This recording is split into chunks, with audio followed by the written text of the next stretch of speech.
Dreamcast is my second favourite console of all. It exists in that sweet spot where consoles were powerful enough that you could depict and make basically anything you could imagine, yet they were still entirely just about the games themselves. Dreamcast games feel like something of a mix between the N64 and early PS2, I would say, with like a bit of PS1 in the sound side, and I do not claim any knowledge on the technical side of all this, but man, I think we can all just agree that Dreamcast games are lit like a fucking dream. The way the soft lights hang and cast rigid shadows, like everything is bathed in an evening sun of deep purpley velvety blues. And with those classic drum and bass, electric piano synth pads, and ever so occasionally crunchy compressed samples, Dreamcast games sound as warm, distant and disconnected and ethereal as they look. So yeah, I love the atmosphere of Dreamcast games. All of them. Even the poopy ones. In fact, especially the poopy ones. And so I just kinda want to talk about some Dreamcast games that I played lately.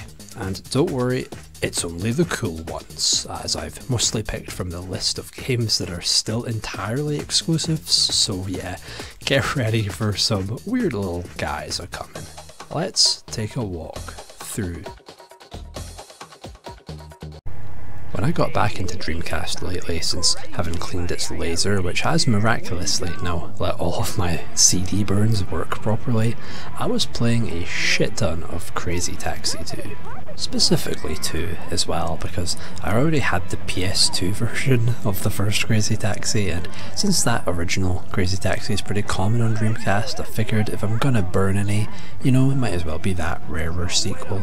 Now, Crazy Taxi 1 is generally considered better, I think, from what I would assume anyway, and while I can understand that, having been given the honour of playing an actual arcade unit not that long ago, with its bus shelter-like backstand chair thing that places you just right for both comfort and flooring the gas and brakes with such a cathartic, sturdy, metallic clunk.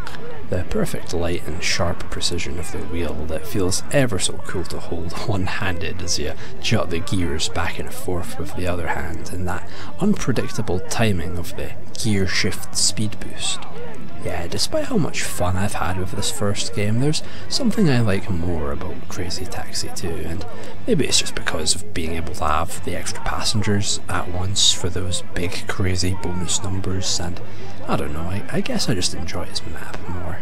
The more shortcut-centric, vast skyscraper-cupped city, this stereotypically American cosmopolitan metropolis, this never-ending summer hellscape limbo of bus crashes, road fatalities, and the same four Offspring songs played forever in a dystopian future where it costs $300 to be taxied to the nearest Pizza Hut that's a 30-second walk down the next block, and everything is a goddamn block. These miraculously chunky buildings, all naturally forming this rigidly liminal town space.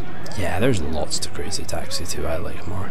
Like this character select that might be the single greatest I've ever seen, with all these guys absolutely schmoovin' to this fucking heavy as hell lumbering guitar loop that's got the energy of like a huge monster truck bouncing its way over every car in the motorway, and it's also, fun fact, a song that Snoop Dogg appears in, meaning there's a very high percentage that he's played this game, and that's just kinda stupid. But yeah, Crazy Taxi is just hella fun, no matter which of the three games you pick. It's at first so basic and you'll feel a bit lost in the scale of these streets, but you'll soon get used to the steering and maybe even find which character suits you best. Personally, I like the lower weight ones like Gina because of the big acceleration and the fastest, sharper braking for getting into both position and drop-offs and pickups all at the same time to maximise that efficiency in some sort of phrased taxi euphoria. Even if the big speed guys do tend to get better results from what I've seen on the high scoreboards anyway, alas. I just want to go fast, big turns with no effort, and smash and smack and dash my way around by bouncing off all this shit and walls and concussing my way to the victory. Or at least as close as I can get to the $5,000 you gotta make to technically beat the game. I mean, it's way easier in 2 than the first game, mainly because of the whole 4-person at once rides. You know, you can net as much as 5,000 from one successful delivery as long as you're cool enough to dodge a shit ton of cars or pull off some crazy jumps, which there is amazingly a button for. Just a jump button for your fucking big car. I mean, yeah, that's just awesome, and the shortcut cheesing potential this gives you is pretty great. See, what you want to do to get the big bonus, there's this one bridge and you take a bunch of mimes from the department store across it, and man, it is like the easiest place to rack up all the bonus bucks. And the jumping just makes it even easier to stack up some extra points in the end. Getting the technique down for the boosts feels fucking great too. Braking and drifting your way into a wall to deliver the passenger with that extra drifty bonus and swerving all around as you come to a stop at their destination, man. The chaotic fast movements and delicate precise steering just feels so fucking satisfying, and every little bit of it feels amazing to control, even if you're out of control completely. It's fucking awesome, man, honestly. It's so simple but so damn addictive.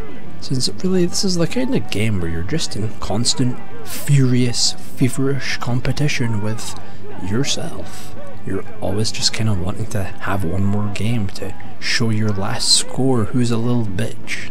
And as someone who kind of grew up hating competition in like school, you know, being my own competitor, self-rivalry, I quite like that.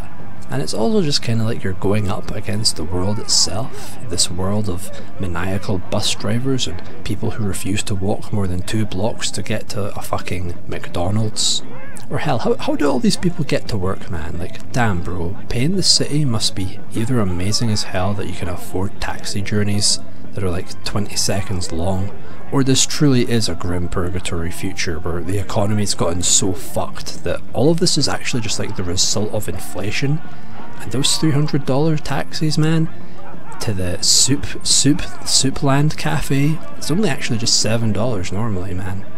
And yet even more appealing to my basic latent desires from this game is simply the fact that I don't really like cars, to be honest. I've never really met a car guy who's been very nice or has had very nice parents or present ones, you know.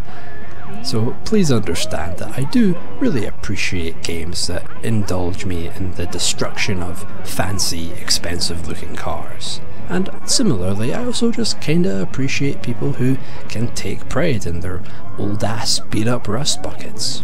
Just like Crazy Taxi does, rocking this stylish mix of old sports car taxis and light graffiti with big bright billboard colours on all the title screens.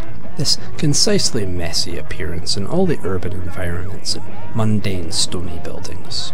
The fast-moving world around you pieces all together and looms over the huge open blues of the hot June sky that lean into this hidden ocean that juts around the corners of these condensed, busy city sidewalks and spacious parks. The slightest hint of dreary old game liminality is squashed right up against this gorgeously bright lightness, like a big blue flame, I guess. The crazy pyramid mode as well, like the mini challenge obstacle course type missions, are pretty awesome too. And all these strange pocket dimension looking places that they take place in are kinda captivating. These deep ocean temples and construction site sky cities into the big stadiums and empty parks. The mountainous ramp hill and all these prison highways, man, they're really pretty hard too. Really making you get used to the game's more advanced and subtle mechanics and all its controls, little nuances. And all just to unlock the cast from the first game, as well as some pretty dope-ass, joke cars, the weightless bike who can turn from a complete standstill, and the absolutely unplayable majesty of the baby stroller that you literally run throughout the city, smack fucking first into anything and everything that has the balls and idiocy to get in your way. And all the little bonus challenge modes of playing without the direction arrows or the markers on where to park. There's so many little ways to totally change up how this game is played. And I've not even mentioned that there's 2 maps. Yeah, I mean, the second one isn't as fun to me, honestly. It's a condensed, square-centric city streets are a bit harder to memorise, I found. But they have just as many cool, odd little spots as the main area. The people stuck underwater by the pond, the waterside city edges, and huge central park that's surrounded by a maze of streets and suburban areas. The first map is much more open feeling, with its 3 areas strung together with long freeways and distantly towering cable bridges, and yes, of course, let's not forget the announcer man. Mr. Crazy Taxi himself, master of ceremony, giver of rankings, and the voice that I hear in my head whenever someone's trying to tell me anything. Hey, it's time to make some crazy, buddy. Are you ready? Here we go. This dude's many classic, flawless lines really seal the deal on the big dumb America persona of this game that's bright and cathartic and fun as all hell. So yeah, I've been really digging Crazy Taxi 2 lately. I'm really meaning to try look out an Offspring's album after all this too, but God knows that all I'm gonna feel when I listen to them now is Crazy Taxi itself. Like, next time Pretty Fly for a White Guy comes on, I swear I'm about to start like sweating and convulging my hands around as I stressfully attempt to parallel park in my mind. And also, while I'm here, yeah, the first game is just as good, and if anyone's ever in the city of Edinburgh and wants to play some Crazy Taxi, then look up the barcades here, and you might still see one of my 3 high scores on their board, because God knows this shit's the only game you really get all that much time out of playing. And especially when it's this Moorish as well.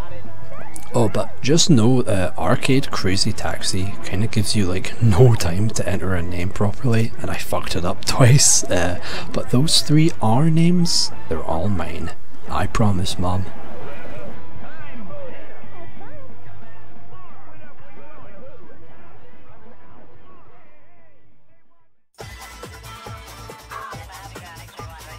Yeah, this game's definitely on that intense, summery Dreamcast look. It feels like a wind in your face when cycling downhill, with its refreshing skies and mindless NPCs and amazingly cool and concise controlled crazy car chaos.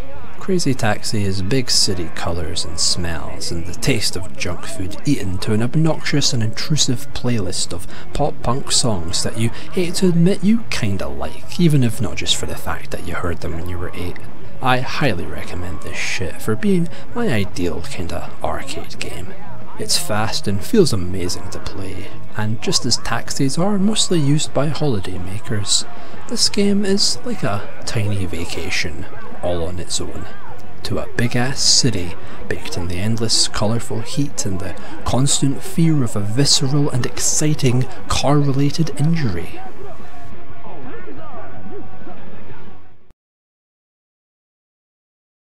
I've not much an idea of what I can say about lack of love. Oh sorry. LOL. Its pitch white void of a menu is followed by this absolutely mesmerising cutscene that's like 10 minutes of just trippy spaceships and little robot crew doing all these weird little mechanical things, then landing down on a planet and sending themselves out. The sheer blunt lack of any context or reason makes this just that kind of ambient watch where you just accept everything that's happening. And the cutscene very gradually transitions into the actual game in a way that makes it this really gentle, swelling, ethereal noise of bubbling, watery trance, pretty striking an entrance. The game itself is some kind of life sim? I don't really know. I think it's doing like a Spore kind of thing, where you have to evolve out from a small life form that can only communicate in squelching sounds and interacts with everything by pissing on it. Yeah, being a Japan-only game, it doesn't really matter when there's basically no text, and the game is esoteric as all hell to begin with. You can tap gems to make them glow sounds and fight other little blobby little guys and make them all run around and pissing. Did I mention that you can piss on everything you like until your heart's content? And so it's definitely a cool game, and an extremely fascinating little art project that I'd love to get deeper into if I had a bigger stomach for this slow gameplay that requires this much brain effort. I don't know what to do and what anything is, and that's the beauty and maybe even the genius, as you the player are just as lost and helpless and in serious need of some wisdom as the little wormy octopus fella you playing as. The little chunk of prehistoric goop. I highly recommend checking this game out, as it's some real classic mindfuck art house type shit that's no doubt going to be a real interesting experience if you've got more time and patience than I do. As even without any patience, this game's alien, primal, fetal state, unborn world atmosphere is totally its own. Yeah, the glowing of the gems and dropping of the water in this cavernous, lush mould of a landscape has really hit that feeling of being a primordial fern, caught between a barely developed consciousness and the dangers of its world's food chain limbo. Like you're just some half-dead insect on a pilgrimage to learning some kind of unspeakable greater truth, or just how to stop pissing on everything, really, and pissing everyone off. I guess ancient sea slugs didn't have much in the way of a pelvic floor muscle, and really, who does? So yeah, check this out if you want some real relaxing, puzzling, kinda brain-melting weird. Or alien slug piss.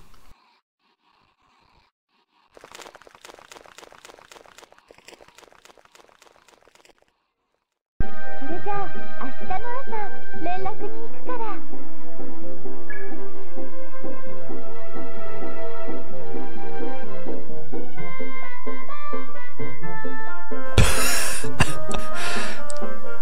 私は宿泊するホテルの手配をいたします。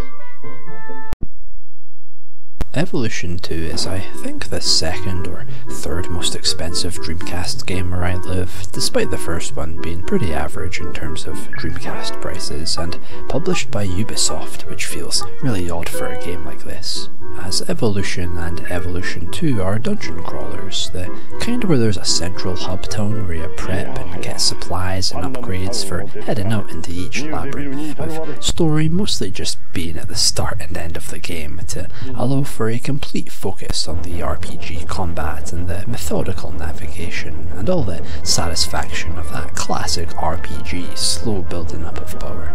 So to say, these are RPGs with very little adventure outside, save for one pretty fun event about halfway through.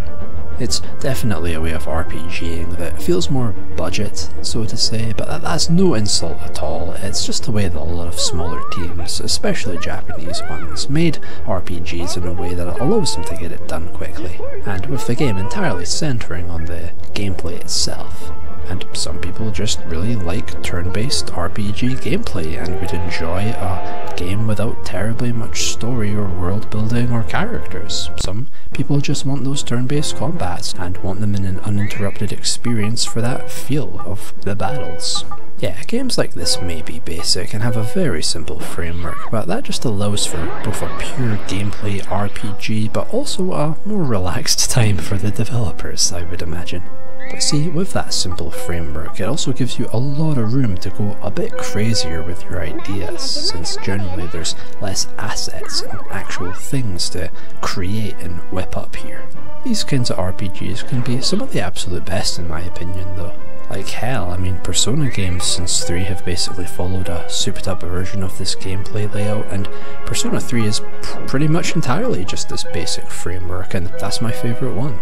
Basically, Evolution is a dungeon crawler RPG, and sure, without varied locations to explore or much time spent with its characters or even really any story, it's maybe not an RPG for most people, and it's not even really for me, to be honest. I kinda burned myself out on RPGs since I spent so much time as a teenager just grinding away at games like this that I didn't really feel all that interested in, just because I didn't really have anything better to do. So RPGs that lack some kind of crazy unique battle system or world or atmosphere, music, characters, any of that non-gameplay stuff, really they kind of feel like a slog to me.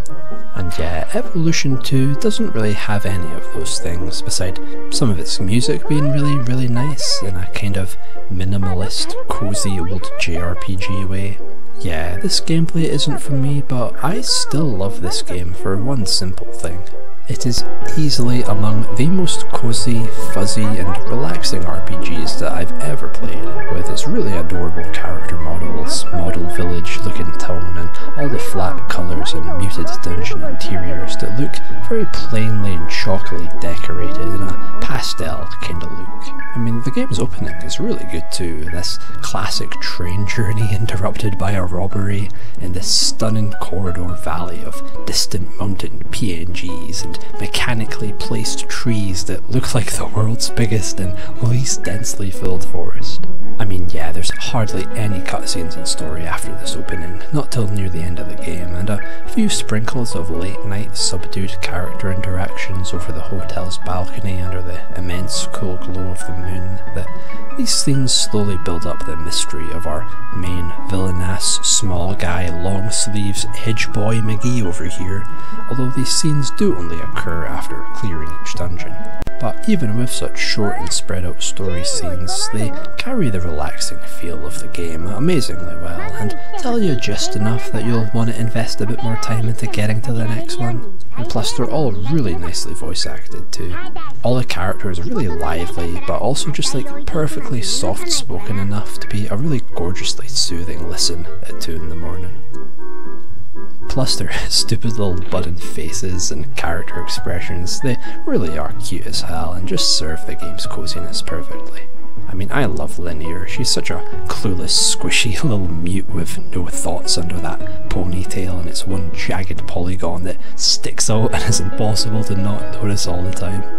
She's also star of hit VMU game Linear Watch, which is a watch with Linear on it, and it's everything I could have ever asked for.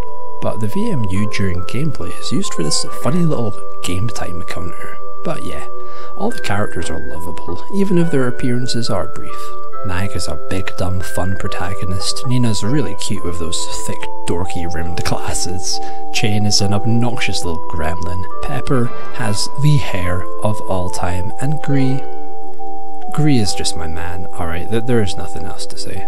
And once you arrive at the town itself, it's this toy box little village square surrounded with rolling hills and a gorgeously lit orange evening sky that swivels around in a really weird and weary way with its mesh of clouds and warm colours that all seep down to the lighting's reflection on the buildings and the liminal flat grassy textures and old-timey streetlights that line the brick roads that all blend into this softly lit dreamscape of an isolated oasis town that's so openly placed in the middle of nowhere that it becomes a very vividly far away feeling place. And that dislocated feel is kind of what got me making this stupid fucking video about places in Dreamcast games nobody cares about.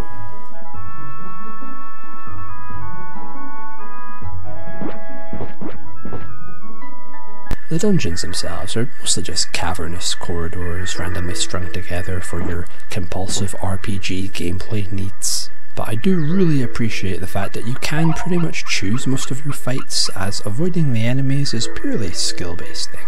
There's tons of items and fun little gimmicks in these dungeons, like the tile floors that give all sorts of crazy effects, from status ailments to making you unable to see for a minute, or they could heal you, I don't know. Maybe it's worth going blind to find out. There's even some light platforming in the last dungeon, and the only time the game's jump button is actually of any use at all. Although, you still know, and I still know, okay, you're gonna spend most of the game jumping anyway, because jumping is fun.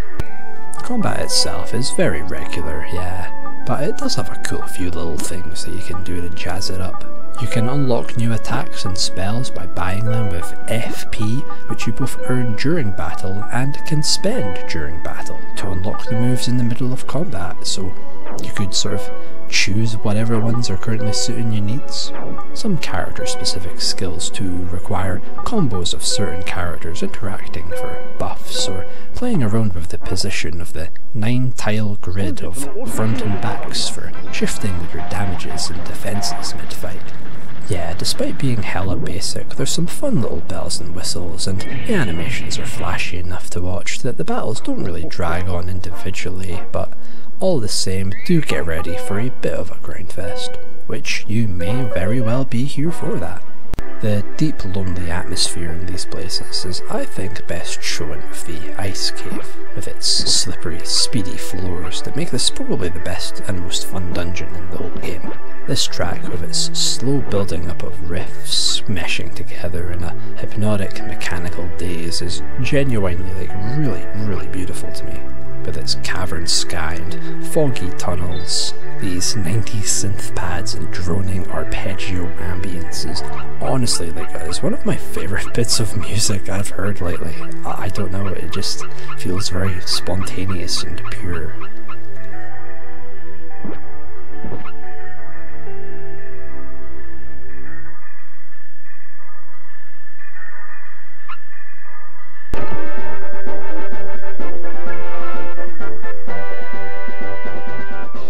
And sure, let's mention Evolution 1 for a minute, because why not? I mean, it's pretty much just working on the same kind of thing as its sequel, but just without the voice acting, or really any of the same appealing atmosphere for me.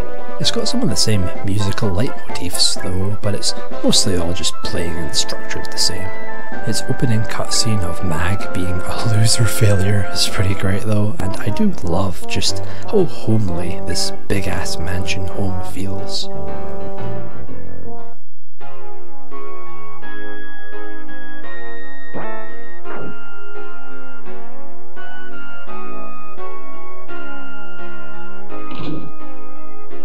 The town itself is this jaunty little industrial outpost place whose residents love their tastefully tasteless t-shirts and scruffy buildings and giant empty aeroplane landing sites that are solely for the use of a single child who he just loves sending off into the faraway ancient death holes.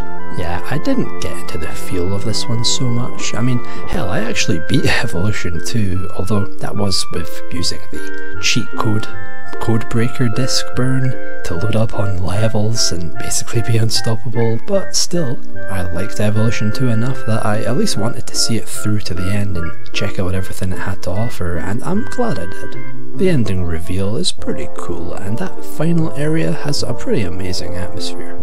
If you want to play this game, I'd say it's not really worth going for the game's credits all the way to the end, you know, unless you like the gameplay specifically enough, but I still really do recommend at least giving this one a spin, because my god, is this town cozy, with its hotel fountains, out-of-place train station, and the research centre. Nestled between towering orange-hued cliff face and this huge pointless barn that's never used for anything, this peaceful little academy's chimey lull music is really nice.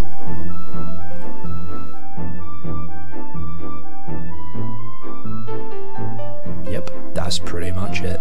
There's also this cool little gambling mini-game where you collect special coins, and by handing in 5 coins you can potentially get cool shit, but it doesn't reveal what it is until you turn off the Dreamcast and load the file that the last gamble was made on for a nice little surprise when you start up the game next time. Or more likely, a massive disappointment. So in short, it's exactly what real gambling is like.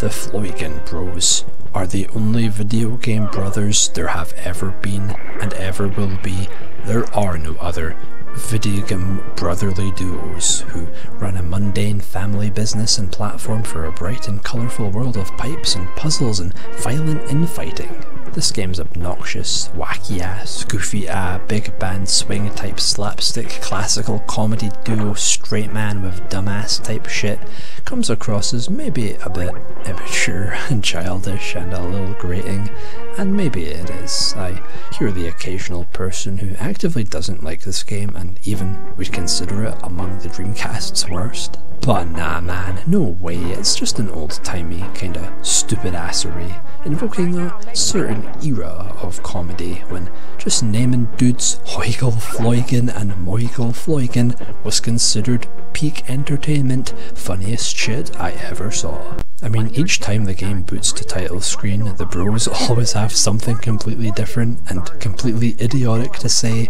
and the gigantic sploinky energy this game's got is so unwithheld, it's very admirable. As is this monthly items unlock thing, as if you needed more reasons to be playing Floigan Bros on a monthly basis. And as for the game itself, it seems like a pretty short affair. You've got this open park area that connects all the important points, and you, controlling the smaller Ooooga, must solve puzzles by issuing commands to Moigle, like a one-person tag team commands and dual-wielding characters to unlock the world around you, and find the 7 important doodads on a bite-sized backyard adventure of timing challenges, button-mashy fast-moving tests, item navigation, and steadily checklisting all the different little things you gotta get done. Solo co-op puzzle platformer. Basically, right, it's The Last Guardian, but it's better because there's more cake making tutorials, it didn't take a fucking eon to produce, and also because it's Floigan Bros and not The Last Guardian. So yeah, you can ask all sorts of things of Moigle, like playing little mini-games together, which adds to this overall point counter that's used to unlock more of his abilities, stuff like giving you a speed boost piggyback or overcoming his irrational fear of spiders. I mean, really dude? Come on, just give them a chance. Spiders are cute as heck, yo, I don't know what you're on about. There's these floor panels that you bring him to as well for certain actions, kinda Donkey Kong 64-esque looking things. The fun comes in all their wacky shenanigans and seeing how it progresses the obstacles and works with the almost point-and-click feel of the puzzle solving. Yeah, it's all about that teamwork puzzle meets simple action and messing with your dude to make things happen. Sometimes you just gotta punch a homie and call him a cum for brains to make him angry enough that he'll chase you down and compress you into a ball to then baseball your ass into the stratosphere so you can fall back down again and grab the keys to your back garden. Homie even stays mad at you afterwards, but just hunt down some snacks or give that big old bastard a hug and all is immediately somehow okay again. Even though I might have said things to the dude that were rather discriminatingly offensive.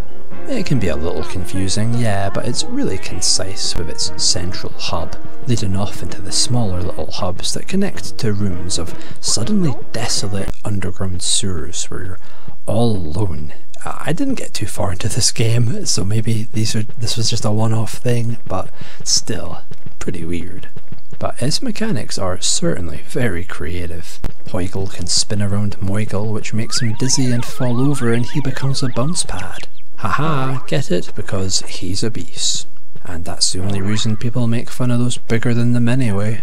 Because they too just want some bounce pad for their own pathetic, boring bitch-ass inflated sense of self-worth. But remember kids, those who talk shit can't walk shit, and hostile, argumentative assholes are just like that cause they're miserable little bitches inside themselves, and always will be. And yes, the Floigan brothers taught me that, because if anyone can bring us together, it's these two motherfuckers, with their overpowering bro energy, and even though I don't actually find this type of gameplay fun, I kinda fucking love this game. I mean, it's really pretty unique, pretty one of a kind, and very distinctively Dreamcast, but not in the usual way. Just on its strong bro energy, it's pretty great alone. But it's still definitely a good game besides that. It's just definitely not for everyone. But hey, nothing really is anyway, so go fuck your critical reception type shit right in the Floigan.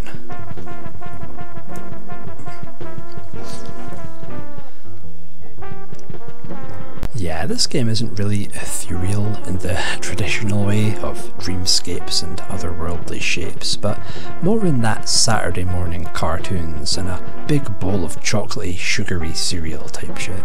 The bright colours and goofy ass wackiness of it all is kind of all it's really got going on and feeling, but there's still definitely some strange uncanniness to it all, no doubt, at places where all the bright energy and stupidity gets taken right out. Or even if just for that skybox, having this one massive red crayon bent up Golden Gate Bridge in the background, which I was fascinated by, as it looks like some graphic I've seen 1,000 times in 1,000 different places for many, many years. And no, there was no episode 2. Utterly devastating, I know. Unless there was a Telltales game I missed from a few years back. Hi, I'm Ooooga Boooooga. Get off me, Ooooga. Ta-da.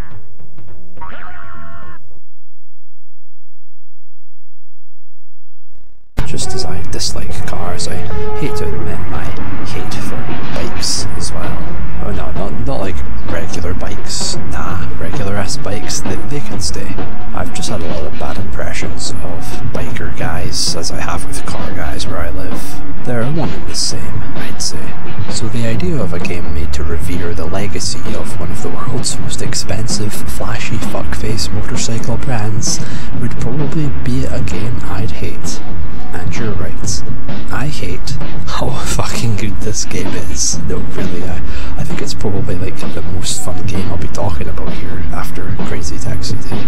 It's on some Ridge Racer Type 4 shit, only slower, a bit chiller, a bit weightier, and appealing to biker dickbags in their mid-80s.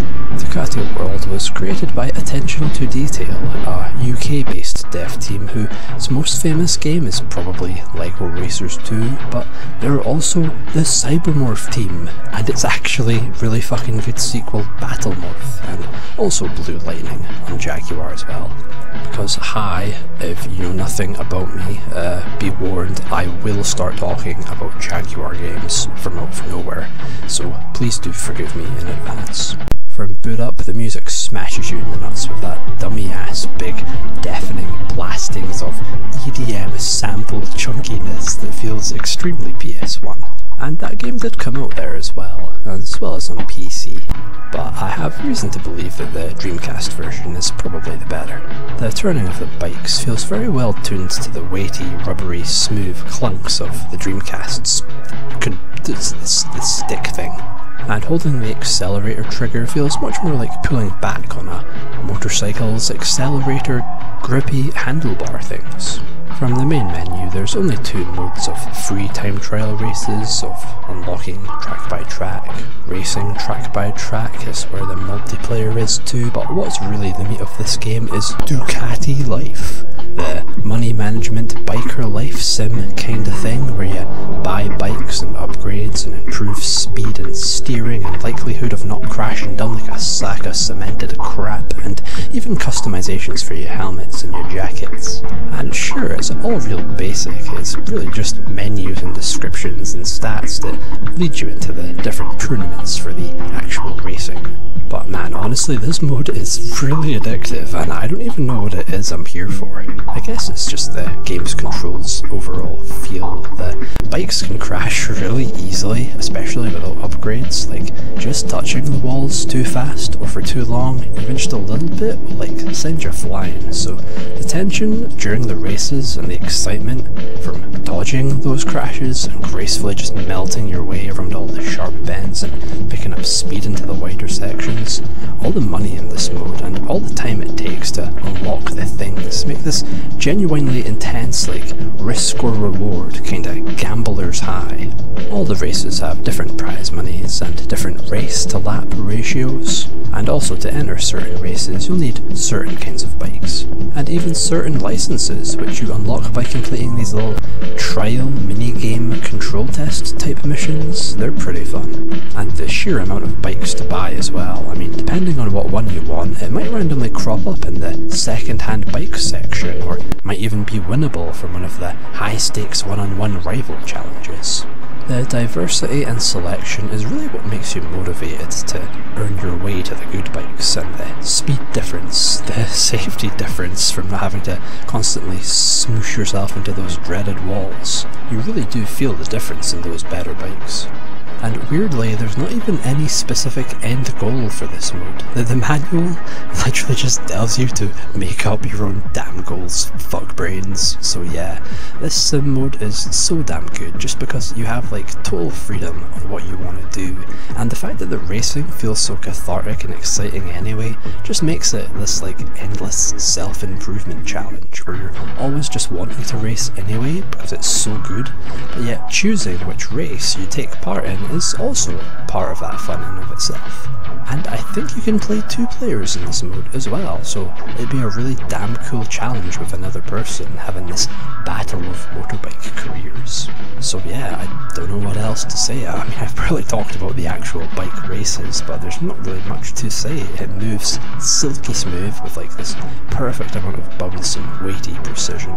Crashing is fun, but very punishing, and crashing into other racers feels even more fun and punishing. You can really send your bike and dude flying as well, with all those nuanced little bumps and ridges in the track. And there are many creative yet very simple layouts that always test your control in a way that feels really amazingly natural. It'll satisfy both racing sim realism fanatics and also those looking for something a bit more arcadey.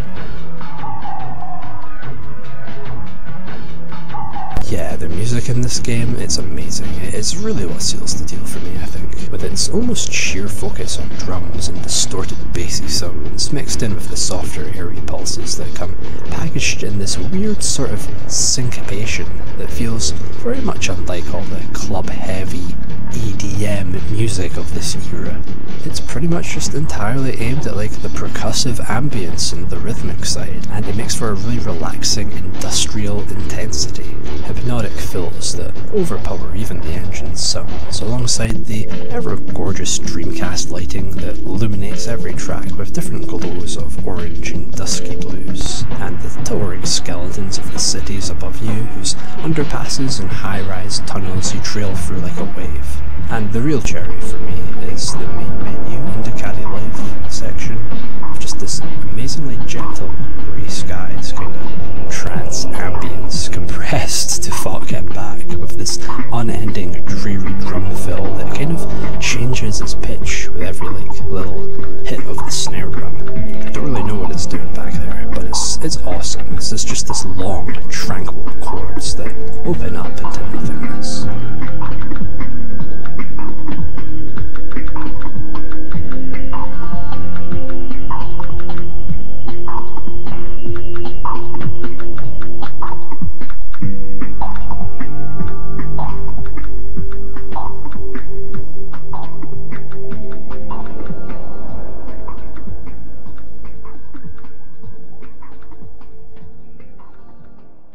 Do you know of a place where sailors hang out? I'm looking for someone who knows about Chinese people. Do you know a guy named Charlie? Do you know about Lan D? What's he like? Lan D's nuts. In your mouth. I love that everyone who has ever owned a Dreamcast at all has played this game, even if they don't know it. I actually have a close friend who owned a Dreamcast when he was a kid, and this was probably in like 2000 or 2005, 2006, and the games that he does have memory of playing were Worms World Party and yes, Toy Commander. Hell, even when I got my Dreamcast, there were VMU saves from years ago by someone who'd almost beaten the game. And idiot that I absolutely was, I probably deleted those saves, I think, and man do I regret that, because this game is hard as hell. Despite being about toys and childhood wonder, this game feels very, very made for adults with its difficulty level. And also just because of the fact that it's sort of reminiscing about those nights you'd have as a kid. Just playing out stupid little stories and acting out epic action scenes, all with your random little toys and doodads, and just letting your young, silly little brain farts run rampant. When I was a kid and I played with toys, I'd often pretend I was acting out a video game that I was making. And so to have that go full circle with now playing with toys as an actual video game is kind of funny, because I guess that's I was a weird ass kid, man, flooding my entire kitchen for the sake of my fictional boss fights. See, when I was a small, disgusting, germ-ridden little vermin of a child, I'd pretend each room in my house was like these separate cities, and all the things in the rooms were the buildings or the skyscrapers and houses, and maybe that's part of the reason I love like really weird architecture so much, because when I was little, bookcases were villains' high-rises for my Lego Man figure to scale, who was my self-insert into this sci-fi metropolis, and was also just my name with little before the name. Yeah, I think so many of us can get behind what a toy commander is going for. Being a kid and taking your house and toys and making these huge adventures and epic battlegrounds out of the most mundane things. Basically, there's all different rooms of the house and you gotta clear missions in each to unlock the next. Each mission has a certain goal time to clear, and by clearing that, you unlock the boss of said room. Beat all the room's bosses to fight the teddy bear equivalent of Mecha Hitler and win the game. You don't gotta beat the boss's times for each room though, because the new rooms unlock after you beat a few missions from the last room, so you don't need to beat the best times right away, but you still need to beat the best times to beat the game, basically. And just let me say, man, those best times are why this game is so bloody hard. These taunting little boss little bastards, they're damn good at this. You gotta be playing pretty perfectly to outmatch those times. Each mission will have a goal, and they're all very diverse, with races or shootouts or hunts for targets or carrying objects around. Sometimes the goal isn't too clear, and I'm sure sometimes the controls feel a bit too tight, I think, but in fairness, game's controls aren't a huge technicality, it's a very individual thing, so it could just be a case of needing to get a good feel for them first. And yeah, the sheer amount of different vehicles to play with is impressive. Cars and trucks and tanks and helicopters and planes, with plenty of variations on each of them that all get pretty smartly used. The sheer amount of stuff to play with here really is like having that big toy box all to yourself. There's all these little mechanics too, like needing to watch your fuel levels or get certain weapon power-ups for certain situations. There's a lot of care put into designing these big open rooms in a way that rewards exploration, yet still keeps the focus on the mission's objectives. I think I like the ones that are just the races best, honestly though. But like, man, do they get creative. Like, there's this one where you gotta drive up an intricate series of shelves to knock down a deodorant to spray onto your stinky ass, nasty ass, unwashed trainers. Or like this one maze through all the boxes to reach like 3 separate hidden things. There's just like so much diversity in what the missions want you to do, and how you can do them with each available vehicle. And sure, I find the controls a little stiff, but that's pretty much the only thing that keeps me from getting much further in this game, besides from its general difficulty. Truly, it is the Dark Souls of toy games. Simply put, this game is hella charming and has a metric ton of really cool mission ideas with buckets of creativity, but I just think it needs to be played very gradually. This much variation takes a while to get comfy playing, and the chaos is definitely what's investing about it, but I'm kinda struggling of things to say, honestly, just because each mission is its own kinda deal, and it'd be no small feat to get well versed in this game enough to beat it, let alone discuss in detail.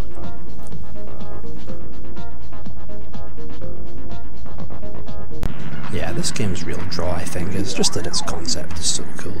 I love all its insane shit, like the kid flooding his entire kitchen, or setting up like a whole city of building blocks in his room to have some Godzilla toy tear it all down. There's all these little cute visual details on the levels, and seeing all the cool creative ways that obstacles and levels are laid out with all the household objects, the kid playing with explosives in his room and absolutely trashing an entire house just for the sake of his fun time.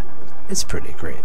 And one tiny little thing, one minute detail that really makes me like this game is that if you look out of the windows, it's always nighttime. And it's snowing, and presumably with all the shit this kid's getting away with doing, he's probably home alone. It's a game about a kid who's just hanging out with himself and playing games and having fun even though he's all by himself, home alone on a cold winter night.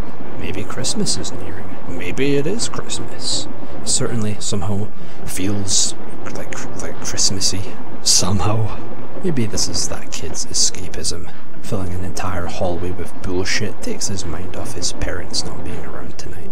I mean, I'm pretty sure I had at least 1 or 2 nights like that when I was a kid, when I was just like left alone in the house, home alone to play until it was like nighttime.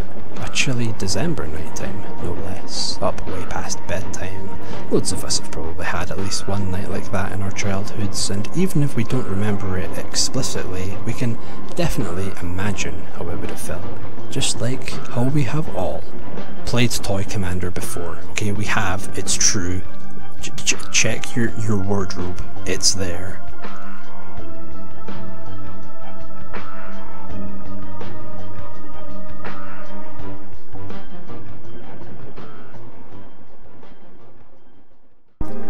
While we're here in the realms of not so obscure stuff, I just want to bring a little bit of Phantasy Star Online into the mix. The music in this game is really amazing. Big synth chords, spacey, starry, majestic, almost very orchestral, I would say. The game itself is, well, it was surely a lot of fun when the online was still readily available, but it's basic combat of simple timing attacks and action RPGing through maze-like corridors of waves of enemies, all with this big city hub and missions stringing it all together. I personally don't find this very fun, but with another person alongside, I could totally picture this being an insanely relaxing co-op experience. Or a very not relaxing one, but either way a good one. But alas, this game's in a pretty weird place now, especially to us who have never actually played it with said named online. But this game's atmosphere of deep space wonder still definitely deserves a mention, and the gorgeous wash of pure sound on the main menu is enough reason to pop this game in.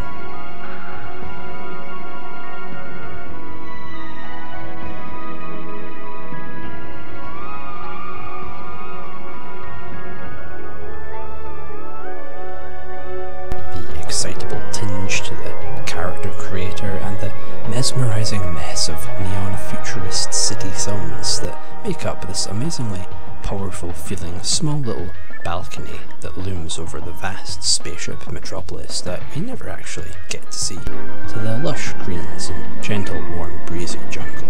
Phantasy Star Online has one seriously amazing atmosphere and is captivatingly beautiful with all its sparse and spacey environments. And don't forget, this motherfucker partially a Sonic Team effort. Yeah, back when they did more than just the blue guy. And of course, no shade, I love Sonic more than most do, realistically, but I still miss the kinda out there stuff that Sonic Team got up to in their spare time that they occasionally had back then. Choo Choo Rocket similarly has their markings very much upon it, with its jittery, tippity-tappy, mouse-ish beats and warm, spongy melody that's as simple and bite-sized as the game itself.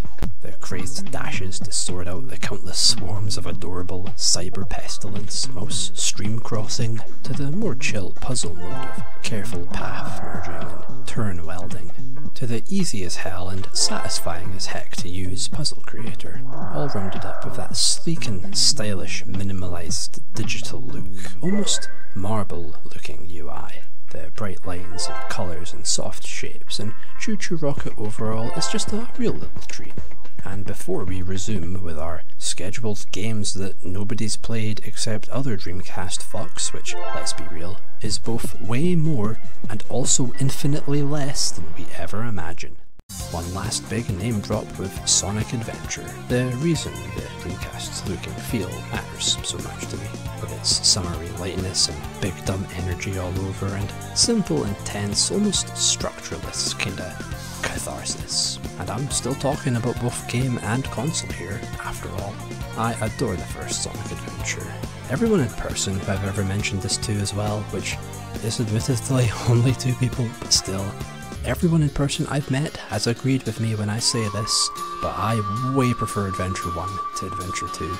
And I'm almost convinced this is like a regional difference, like a PAL to US kind of thing. Also, Americans had your GameCubes and your Adventure 2 battles compared to the, DX Adventure. But I don't know, I think Adventure 2 is just a little bit too structured to be as fun, and the Knuckles and Rouge stages take up way too much of that game's time, I think. With less variety and no hubs to explore, less pointless diversions, characters, the worst bits of Adventure 1 are still way more fun to me and take up way less time than the bits of Adventure 2 that I don't really like. I don't know, Adventure 2 feels less like the Adventure as well. And I don't know, I guess I just prefer what the first game's doing with its music more. But hey, shit, I don't know why I just turned this suddenly into a roast of Sonic Adventure 2, because I still really like that game. It's just, I think Adventure 1 captures something really different. It, dare I say, not only captures the Dreamcast, but they are almost one and the same, made for each other.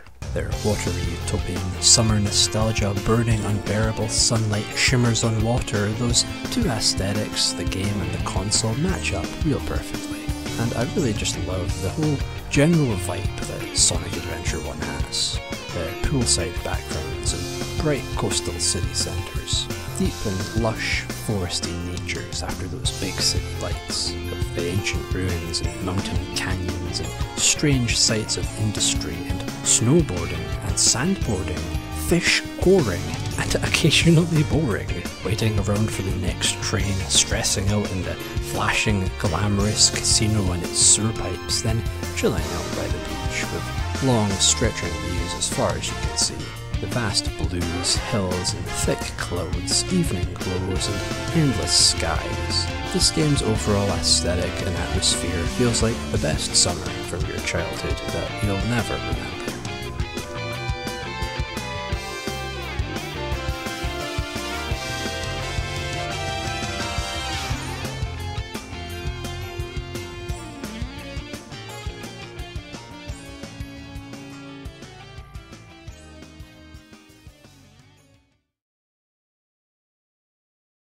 Carrear.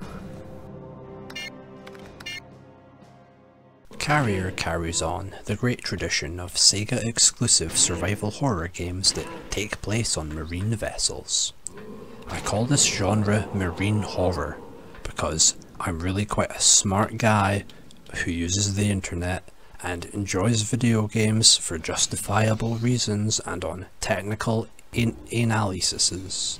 Yeah, it's cheesy zombie horror on a big ship, but its zombie outbreak is a very plant-based one. That is to say, much of the environments are these lushly dark and jungly, festering swamps that have somehow infected and grown all throughout the cold metal walls of impenetrable cold metal. This mix of dense, hostile, fungal, vile, natural growth alongside the unnatural industrial halls creates this immensely unclean and infectious alien contrast between the nature and the machine. So yeah, zombie fungus basically. You play as Jack Eagles, certified army guy whose team got shot down by the auto turret system of a stranded aircraft carrier. They've come to help out. See, they're on an aircraft carrier, but they're also carriers of the evil infection, so it's really quite a subtle, genius game title.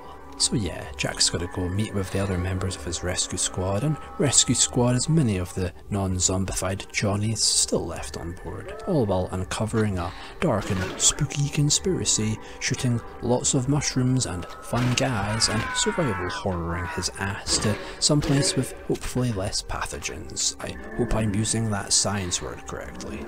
So explore for countless keys to many doors and excessively plentiful supplies of ammo. but almost not enough health.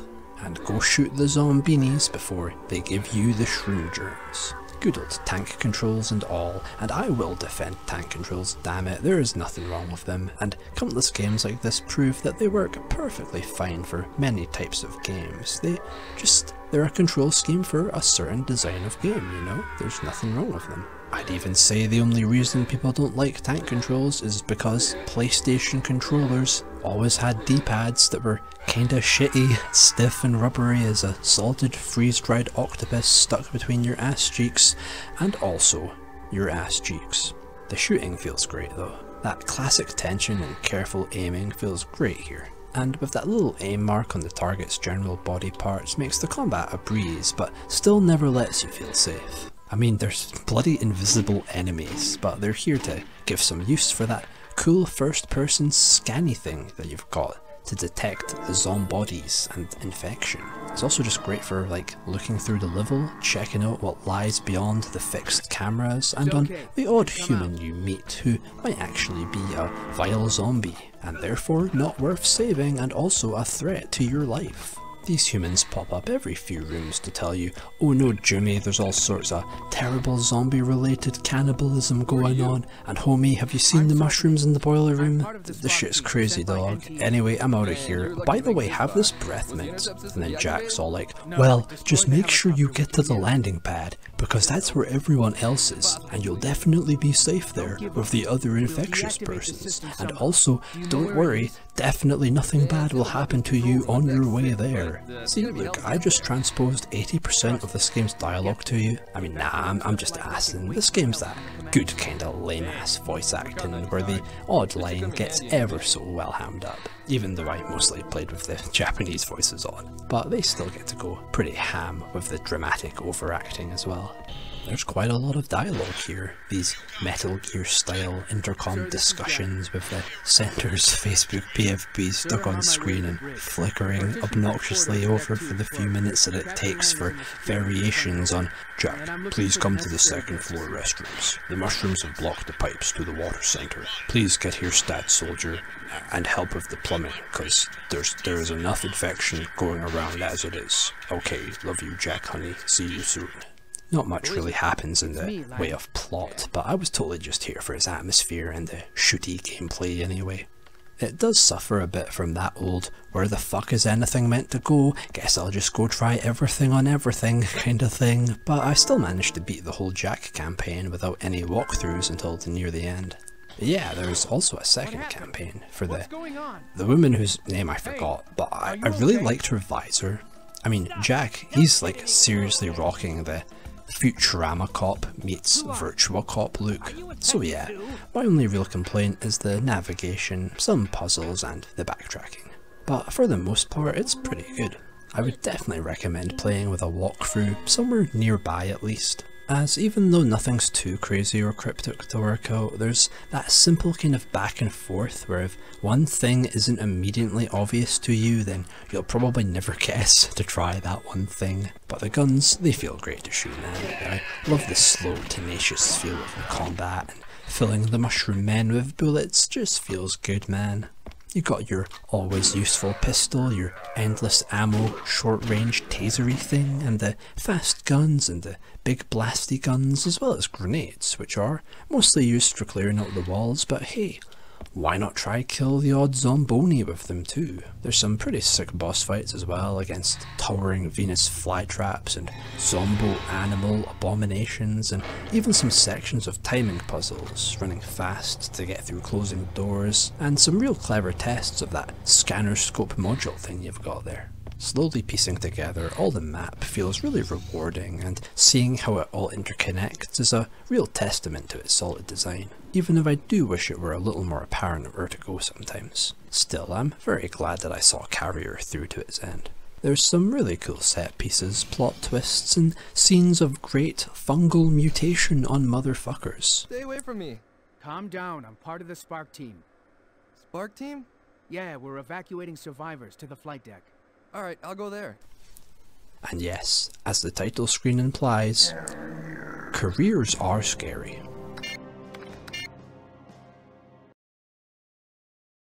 Yeah, this game's both a very swampy and very industrial atmosphere.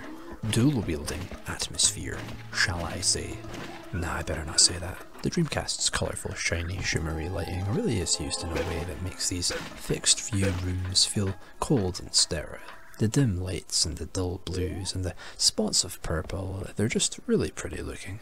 And the brief moments where you're outside the ship, or in somewhere that's like a big open marble-tinted engine rooms, or musty, dingy storage bays, rain-soaked balconies, and odd little rooms that exist just for ladders between floors.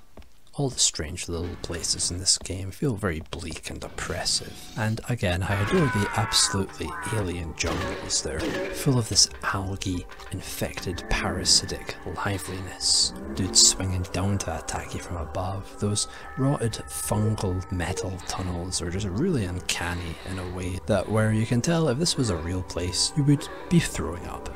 You can feel the nausea in this churning daze of watery pads and animalistic sounds that make up this garbled, angelic, misty ambience. Then there's the music that throws you off guard with its trance drums and Dreamcast as fuck electric piano sounds that add this orchestrated, driving pulse to the watery, flooded halls. There's some perfectly stressful drum and bass in there as well, alongside the sparing and really pretty flourishes of that synth violin. There's just a whole lot of great sounds in this soundtrack, whether groovy or depressing. They fit this ship, and Carrear's soundtrack Carrear carries the game into, I don't know, it's a good dumb survival horror, man.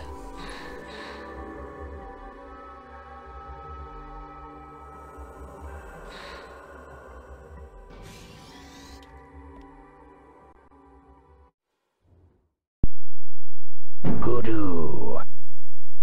Faggy. Hockey. God, I hope this doesn't count as racism. This strange pocket dimension of a minigame, designed for online bouts of dumb throwing and bonking action, is left in a sort of limbo with no friends to play with. There's a campaign of sorts, but I didn't find this multiplayer built snowball arena very much fun on my own. The chalky cartoon world and island desert skies make for something very plain looking, and the little beach coliseums make for very regular and cramped battles. But I think that's probably what they were going for. You just want to throw shit at opponents and hit them with your big bonking sticks to get points and win. And it's as basic as it sounds. The dumbass looking characters and their ass dumb fuck mind victory taunts are really the highlight of this otherwise basic time, I think. But basic by no fair fault of its own now, because it was an online centered game, so you can't really blame it for being so sparse and empty now. Its silly look is still kinda cute, hitting things feels good, the little exploding bombs raining down are quite a blast of fun ass, and the tribal drums make for a basic sounding thing that's like a kind of strange wasting time on a Friday after school kinda lull. That's quite nice. Yeah, so only play this game if you have friends or means of online friends to play with. It's a dumb little party brawler tournament arm wrestling kinda level shit, but hey, it's also from the Floigan Bros team, so it deserves respect by proxy of them clearly just being about the dumb fun ideas. And that's something very Dreamcast, I would say. And also the pro-piracy opening piracy screen on this CDI burn of the game is a lovely little touch. Thanks very much for that. Yo ho, fiddly dee, you are a pirate. Damn, it feels good to be a pirate.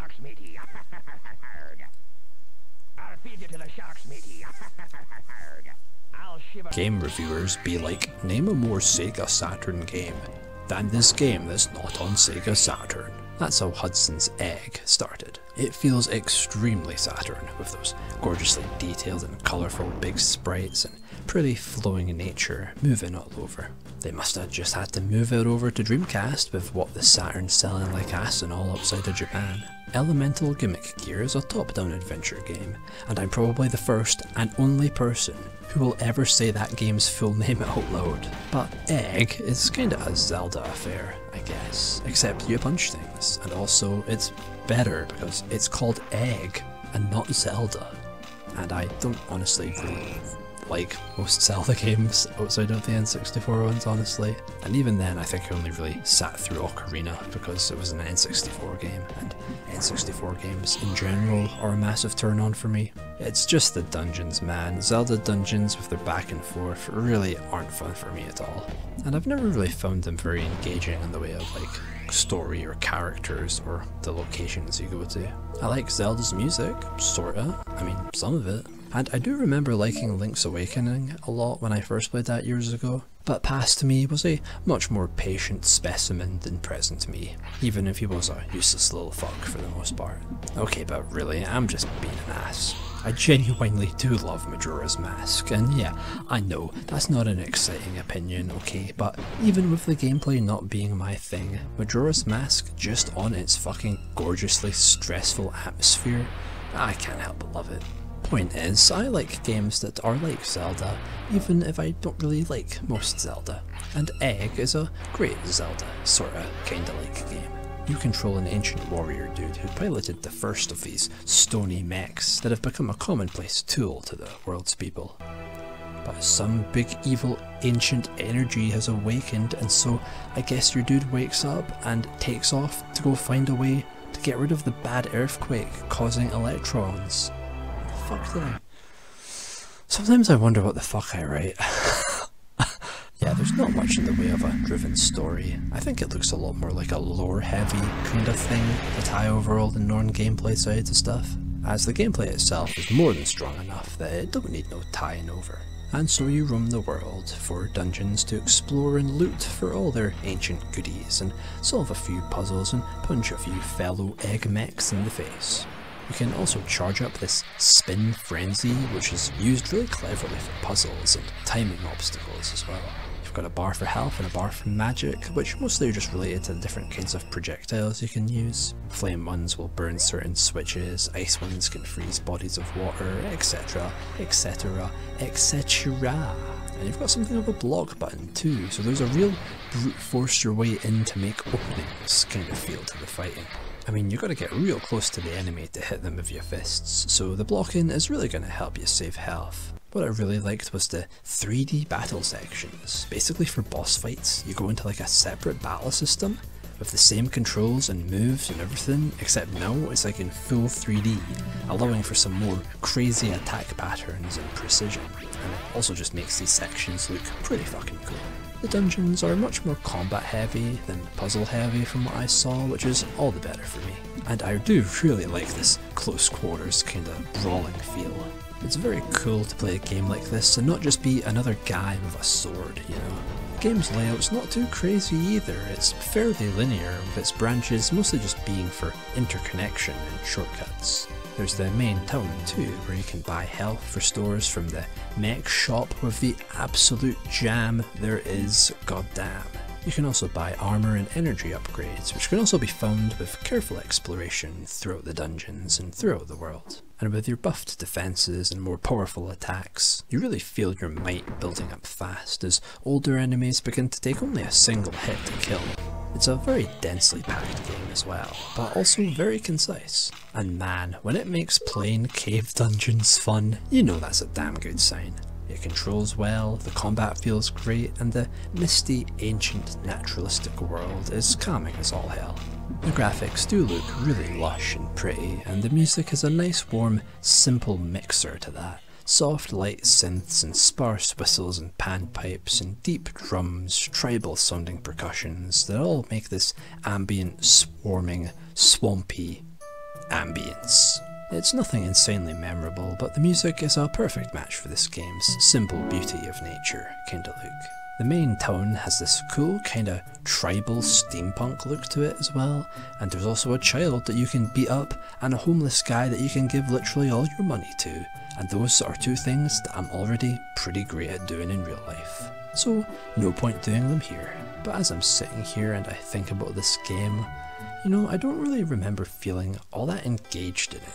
It's an awesome game, definitely a stronger recommendation than most of them I've talked about. It is really good and definitely deserves some more attention, but there's still just something about its dungeons that dragged that Zelda dungeon kind of boredom out of me.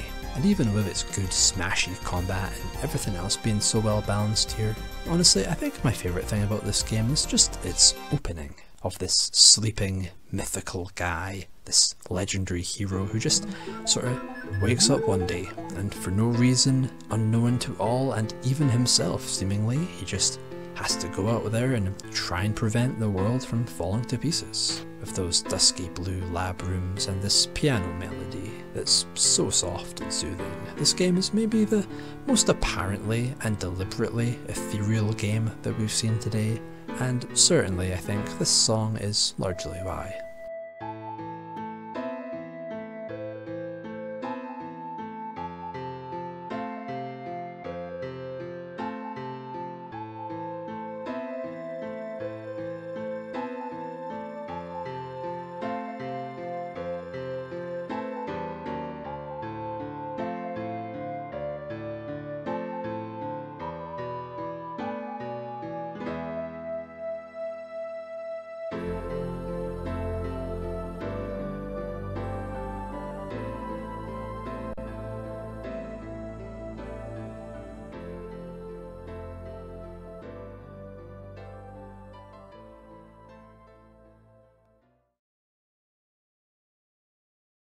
Well, there you have it.